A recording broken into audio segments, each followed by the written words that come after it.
Hello everyone! Welcome to FDP YouTube channel, Feasting on the Divine Verses. Mga messages, short messages to ponder, to practice, and to preach. At ngayon po ay samahan ninyo akong muli sa ating pong magiging pagtalakay. Ang ating topic ay ang patungkol po sa giving. At ang ating pong magiging text ay ang 2 Corinthians chapter 9 verses 6 and 7. 2 Corinthians chapter 9 verses 6 and 7. But this I say, he which soweth sparingly shall reap also sparingly. But he which soweth bountifully shall reap also bountifully. Ang emphasis po natin, verse number 7. Every man according as he purposeth in his heart, so let him give, not grudgingly or of necessity, for God loveth a cheerful giver. Purihin po ang pagbasa natin ng salita ng Diyos. Ito po ang ating magiging pundasyon para sa ating mensahe. This is about the encouragement of the Apostle Paul to the believers at Corinth. Kanya pong ini-encourage po sila sa usapan po ng pagbibigay. At ang verse number 7 po ang sesentrohan po natin sapagkat ito po ang malinaw na encouragement ni Apostle Paul sa mga mananampalataya. Every man, according as he purposeth in his heart, so let him give. So let me entitle this short message, Let us give. Let us give. Sa turo ng Biblia, paano po ba tayo dapat magbigay? Ito po'y napakahalagang ating mapag-aralan sapagkat ang hindi po natin magiging pagkakatuto sa aralin ito ay po pwedeng maging dahilan para ma-reject ng Panginoon ang ating pong pagbibigay.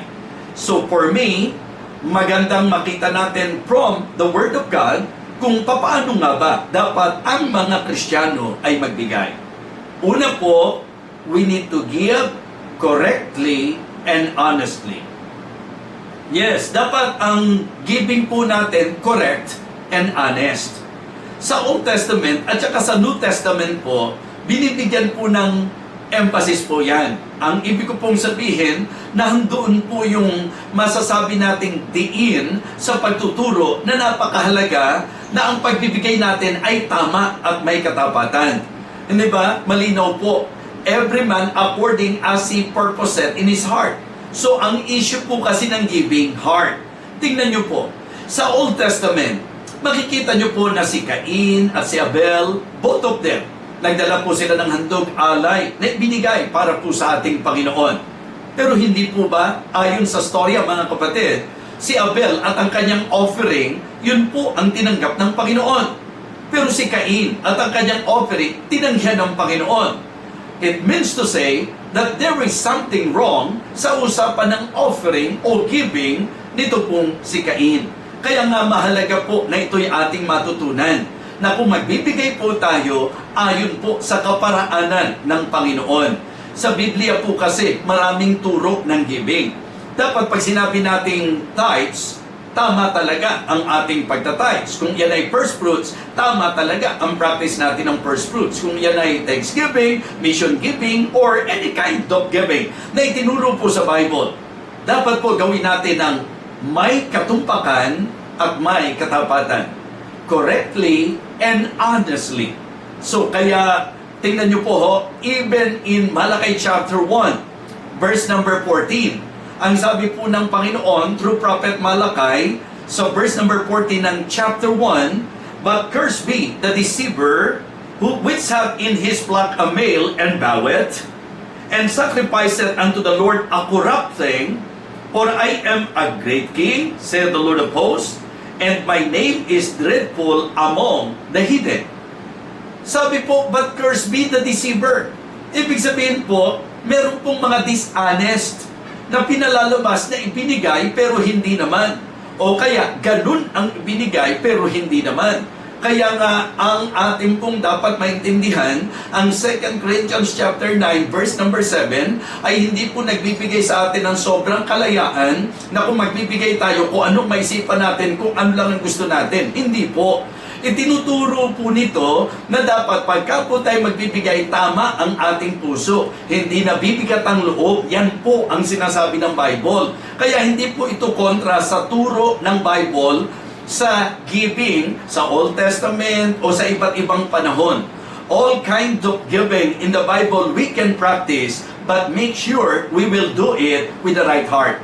Yun po yung concept. I remember King David, when he initiated yung pag-o-offer po nila para sa gagamitin po sa templo, sa bahay ng Panginoon. Ano po ang sabi ng verse number 9 ng 1 Chronicles chapter 29? 1 Chronicles chapter 29 verse number 9. Okay, then the people rejoiced for that they offered willingly, because with perfect heart they offered willingly unto the Lord, and David the king also rejoiced with great joy. So makikita nyo po, because with perfect heart. Ano po yung ibig sabihin ng perfect heart? Clean heart, pure heart, right heart, correct heart. So ang giving natin dapat tama sa usapan ng puso, sa usapan ng pag-iisip, sa usapan ng paraan. Yung ating pong mentality, motive, manner, dapat maging tama po ito. So, let us give correctly and honestly. Ikalawa po, let us give cheerfully and happily. Dapat pag nagbibigay tayo, dapat may kasiyahan, katuwaan ng ating mga puso.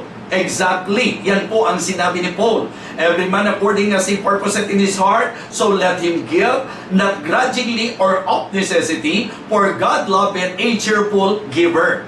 So makikita nyo po na ang ibig sabihin ng cheerful giving, not grudgingly, not because of necessity, kundi yun talaga ang puso natin. It is our joy. It is our happiness na tayo po ay magbigay. At yung po ang tamang ugali at tamang pusong dapat taglay ng mga giver. Kung merong masaya sa giving, dapat mga Kristiyano yun. Kaya hindi po natin dapat pinagdidibatihan po yan. Katulad po ng binabanggit ko po sa inyo, ang issue ng 2 Corinthians 9:7, anumang giving po yan, anumang kakayahan meron ka, basta lahat ng gagawin natin sa usapan ng pagbibigay, gawin natin dapat cheerfully and happily, for God loveth a cheerful giver. So yan po ang tunay na konsepto na itinuturo ng salita ng Diyos. Amen? Yes. Okay, una po, let us give correctly and honestly. Let us give cheerfully and happily, and let us also give commendably and honorably. You know, nung panahon po ni Prophet Malakay, talagang diretsahan po yan sa chapter 1, na talagang kinonfront po sila. They were confronted because of dishonesty, because they disobeyed the Lord, because they displeased the Lord, because they dishonor the Lord, because they despised the Lord, they disregarded the Lord. Yun po ang problema. Kaya nga ang sabi po niya, di ba, sa pamagitan po ni Prophet Malakay, Malachi 1:6, ang sabi po, a son honoreth his father, and a servant his master. If then I be a father, where is mine honor? Sabi po niya, mga kapatid, yung mga iniyo-offer nyo yan, offer it now unto the governor. Will he be pleased with it? So ang goal natin, ang objective natin in giving is to honor God. Dapat yung ini-offer natin honorably. Ano po bang eksaktong kaso nila rito? Makapagbigay lang kahit na may sugat, kung ano po yung may mga depektong hayop, yun ang ini-offer nila. And because of that, nag-grieve ang Panginoon.